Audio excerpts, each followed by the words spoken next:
Hey, what's up YouTube? Welcome to my review of this Odenwolf Wolf 1 knife. You are at the We All Juggle Knives channel, by the way. Welcome one and all. The blade length on this is 4.5 inches. Lots of belly to this blade shape. The steel is 440C. The handle is TPE, which is a rubber-like material. It's got a sharpening choil there, partial hollow grind, jimping on a thumb rest there as well. Full tang construction. All right, now it is a hidden tang, but I mean it goes all the way right to the end there and you can see it. It has a lanyard slot there as well. Now this knife was only $24, but they do have some other versions with more expensive sheaths. Speaking of the sheath, here it is. It's got a belt clip there. The sheath is very lightweight. It has that part you can push off with your thumb to unsheath it. It is polypropylene. Kind of reminds me of some of the light sheaths I have for my Moras. There it is on the belt. I'm left-handed, but you're probably right-handed, so there it is on the right side there.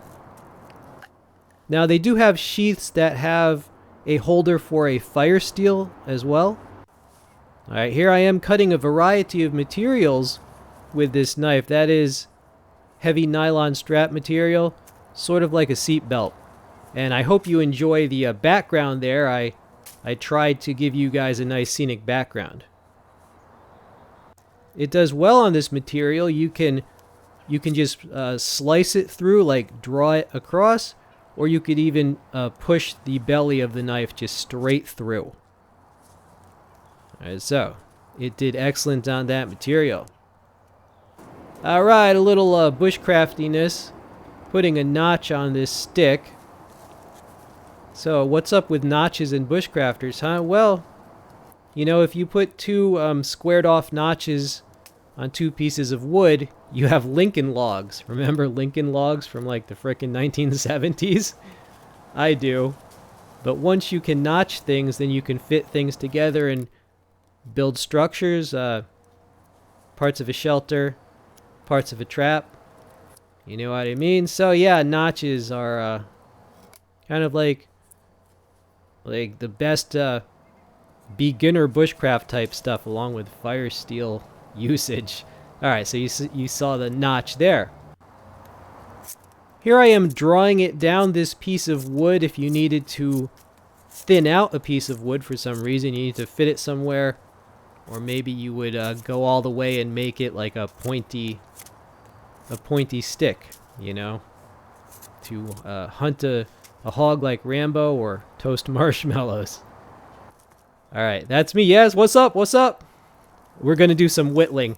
I brought a little piece of ideal whittling wood. It's a pretty sharp knife. It came very sharp out of the box.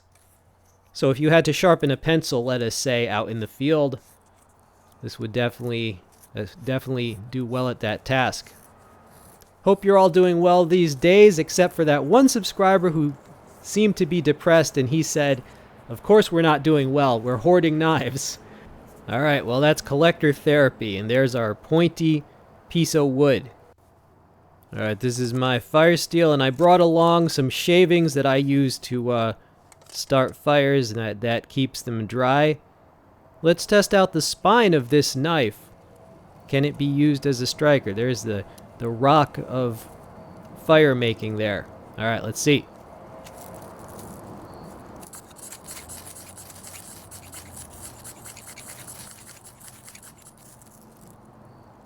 The spine of this knife is excellent for use as a striker. You saw that. Big sparks. You got a fire in no time. It's a very sharp spine. They did that right. You can also use it to make bark scraping. So in bushcraft, the spine is a tool in itself. Got a piece of a box there. Let's say you forgot your utility knife. Use this. Works pretty well. There you can see how thick that piece was. Alright, this is when I first got the knife. Let's see some initial sharpness on the paper.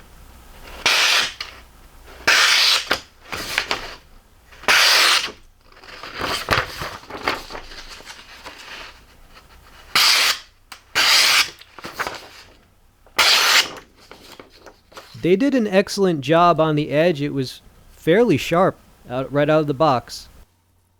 I did test it on some organic matter. Got some pork belly there. This is just in case you choose to use it at your camp kitchen, or let's say you hunt a squirrel or a rabbit or something and you just want to prepare your game, slice into some meat. There you go. Love the pork bellies. I usually cook them in a pan. No oil, I just cook them in their own fat. It's sort of like bacon to me, just bacon but without the added salt and nitrites. And it does a pretty good job cutting up some meat there. Final thoughts on this knife.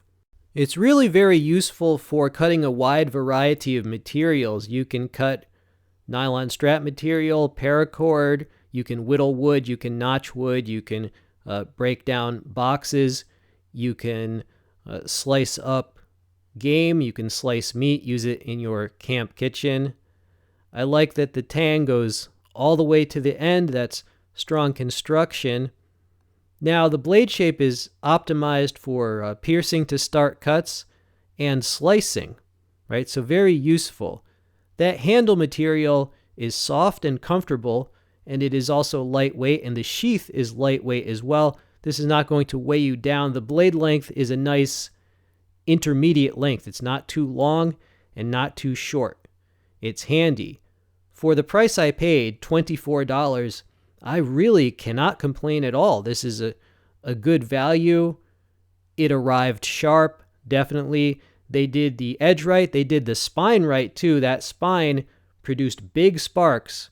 There are several other variations of this knife. Basically the same knife, but they have more fancy sheaths. For example, there's a sheath with a holder for a fire steel. Now, I did not need that one because I use my large 4 Directions bushcraft fire steel, but it's good to have that option. They also have a less expensive version of this knife that was about $14. The less expensive version is $420 stainless. To me, it was worth the extra $10 to get the 440C. However, you might want to consider picking up some of the $14 version as trading knives, as gifts for younger people, or just a spare knife for the glove box. So yeah, excellent value overall. I'll include links to it below if you use US Amazon, right? But excellent value. I'm definitely glad that I picked this up.